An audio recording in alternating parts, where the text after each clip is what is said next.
கடலுக்குள் மறைந்த தமிழர்களின் பேர் நகரம் குமரிக்கண்டம். உங்களுக்கு தெரியுமா, 1500 ஆண்டுகளுக்கு முன் இந்த ஊர் எப்படி வாழ்ந்தது? இதோ அதன் மறைக்கப்பட்ட கதையை காணலாம்.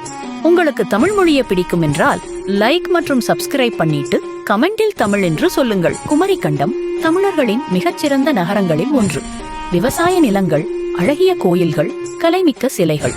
ஆனால் யாரும் எதிர்பார்க்காத ஒரு பேரழிவால் இந்த ஊர் முழுவதும் கடலுக்குள் மூழ்கி மறைந்தது. அந்த பழமையான ஊரில் இருந்த கோயில்கள் இன்று கடலின் அடியில் அழகாக பசுமையாக காட்சியளிக்கின்றன.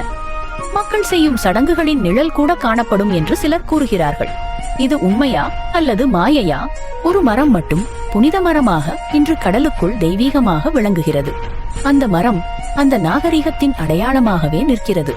குமரிக்கண்டம் தமிழர் வரலாற்றின் மறக்க முடியாத சின்னமாக கடலுக்குள் மறைந்தாலும் அதன் பெருமை என்றும் தமிழர்களின் மனதில் வாழ்ந்து